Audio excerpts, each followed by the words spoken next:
तो अब भारत ने मालदीव की अकड़ को ठिकाने लगाने की तैयारी शुरू कर दी है और भारत के द्वारा मालदीव पर लिया गया एक्शन उसकी अर्थव्यवस्था पर सीधा असर डालने वाला है। मालदीव के राष्ट्रपति ने जब से भारतीय सैनिक को निकालने की बात कही है, तब से भारत ने मालदीव के ऊपर कड़ा से कड़ा एक्शन लेना शुरू कर दिया है। हालांकि देखा जाए तो मालदीव की अर्थव्यवस्था पूरी तरह से भारत पर डिपेंड है, लेकिन इसके बावजूद भी मालदीव अपनी अकड़ से बाज नहीं आ रहा है और उसकी यह अकड़ मालदीव पर ही भारी पड़ रही है। और जब मालदीव की अर्थव्यवस्था बिगड़ने लगी है तो वह तुर्की और चीन जैसे देशों से मदद मांगते फिर रहा है। दरअसल हुआ यह है कि भारत ने मालदीव को सबक सिखाने की तैयारी एक बड़े कदम से शुरू की है। जैसे कि आपको मालूम होगा कि हाल ही में कुछ दिनों पहले भारत के प्रधानमंत्री नरेंद्र मोदी लक्षद्वीप के दौरे पर गए हुए थे। प्रधानमंत्री नरेंद्र मोदी लक्षद्वीप के दौरे पर एक टूरिज्म के रूप में गए थे, जहां पर उन्होंने समुद्र के किनारों का मनमोहक आनंद लेते हुए वहां के नए नए लोगों से मिलते हैं। और भारत का यही कदम मालदीव की अर्थव्यवस्था पर भारी पड़ रहा है और मालदीव चीन और तुर्की जैसे देशों से मदद मांग रहा है। आपको बता दें कि मालदीव की जो ज्यादातर अर्थव्यवस्था है वह केवल टूरिज्म सेक्टर से ही बनी हुई है और वह भी केवल भारत के बलबूते, क्योंकि भारत के ज्यादातर लोग मालदीव में छुट्टियां बिताने जाते हैं, जिससे मालदीव को काफी बड़ा फायदा होता है। यही नहीं, इसके अलावा भी भारत के समुद्री रास्ते से मालदीव जाने वाले कार्गो शिप ने अपने रास्ते को बदलना शुरू कर दिया है। पूरी खबर क्या है इस वीडियो में समझते हैं। आगे बढ़ने से पहले भारत जिस तरह से मालदीव को सबक सिखा रहा है उसके लिए इस वीडियो को एक लाइक और चैनल को सब्सक्राइब जरूर कीजिए। दोस्तों, मेन खबर यह है कि जब तक मालदीव के पुराने राष्ट्रपति थे तब तक मालदीव और भारत का रिलेशन काफी अच्छा था और भारत से छुट्टियां मनाने के लिए लाखों की तादाद में टूरिज्म मालदीव घूमने जाया करते थे और मालदीव की पूरी अर्थव्यवस्था केवल भारत के ही बलबूते टिकी हुई थी। और मालदीव को जब भी किसी मदद की जरूरत पड़ती थी तो सबसे पहले भारत ही मालदीव को मदद पहुंचाता था। लेकिन जब से मालदीव के नए राष्ट्रपति मोहम्मद मुईद हुए हैं तो उन्होंने शुरुआती दौर में ही भारत के सभी सैन्य कर्मियों को बाहर निकालने की तैयारी शुरू कर दी है। वैसे देखा जाए तो इस सैनिकों की संख्या बहुत ज्यादा नहीं है, केवल 7 ही ऐसे सैनिक हैं जो मालदीव में सैन्य कर्मी के रूप में अपनी सेवा देते हैं। लेकिन मालदीव को यही 7 सैनिक भारी पड़ी रहे हैं और उन्होंने इनको निकालने की तैयारी शुरू कर दी है। फिर भी मालदीव का यही कदम उस पर कितना भारी पड़ी सकता है, मालदीव को इसका तनिक भी अंदाजा नहीं था। वैसे देखा जाए तो मालदीव में जो भी नए राष्ट्रपति या फिर प्रधानमंत्री बनते थे वह सबसे पहले भारत के दौरे पर आते हैं।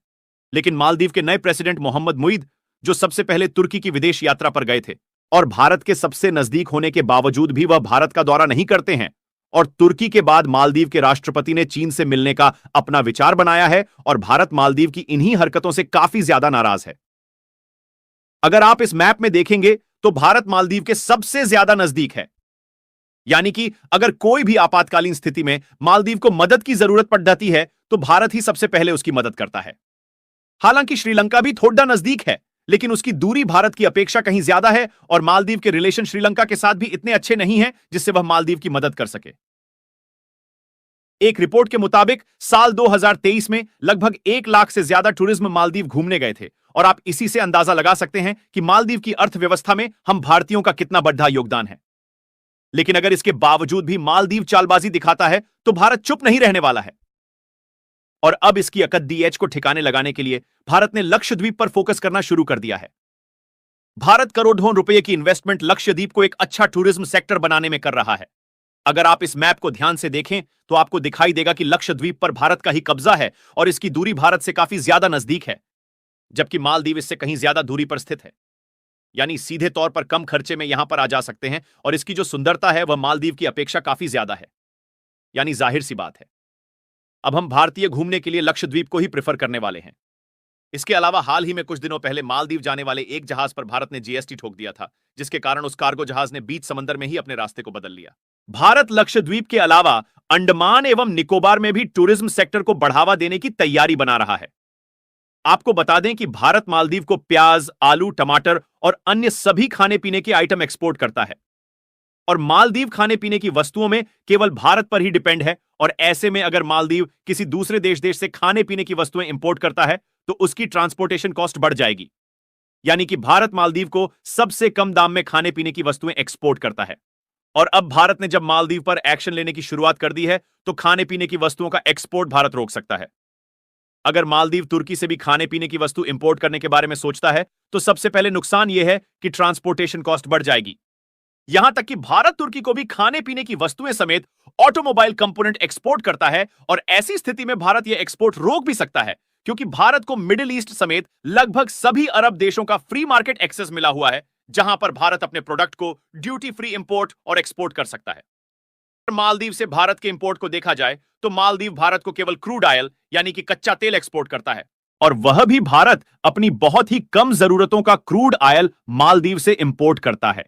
और ऐसा इसलिए क्योंकि भारत को रसिया समेत कई सारे अरब देश ऑलरेडी सस्ते दामों में क्रूड ऑयल बेच रहे हैं, और वैसे भी अब क्रूड ऑयल की जरूरत धीरे धीरे खत्म होती चली जा रही है और इसकी जरूरत केवल इंडस्ट्री और फैक्ट्री में ही रह जाने वाली, क्योंकि भारत समेत सभी देश रिन्यूएबल एनर्जी पर काम करना शुरू कर चुके हैं और इसमें भारत की रिलायंस, अदानी ग्रुप और जेएसडब्ल्यू जैसी बड़ी बड़ी कंपनियां ऑलरेडी पार्टिसिपेट कर चुकी हैं। और हाल ही में भारत ने यूएई यानी कि संयुक्त अरब अमीरात से सीधे रुपए में कच्चे तेल को खरीदने की डील फाइनलाइज की है, जिसमें आगे चलकर भारत सस्ते दामों में एक बड़ी मात्रा में क्रूड ऑयल खरीदने वाला है। इसके अलावा भारत खुद अब सेल्फ डिपेंड होना चाहता है और अंडमान निकोबार में रुके हुए तेल कुएं के प्रोजेक्ट पर फिर से काम स्टार्ट कर दिया है। जानकारों का मानना है कि यहां पर लगभग 7 मिलियन टन क्रूड ऑयल का भंडार मौजूद है, जिसमें ओएनजीसी, ऑयल इंडिया जैसी बड़ी बड़ी कंपनी ऑलरेडी ज्वाइंट वेंचर में काम करना शुरू कर चुकी है। एक तो पहले से ही मालदीव की अर्थव्यवस्था ठीक नहीं थी और इन्हीं सबके कारण और ज्यादा उसकी अर्थव्यवस्था बिगड़ने वाली है, यानी कि 2024 के शुरुआती दौर में ही मालदीव चीन और तुर्की जैसे देशों से भीख मांगता दिखेगा।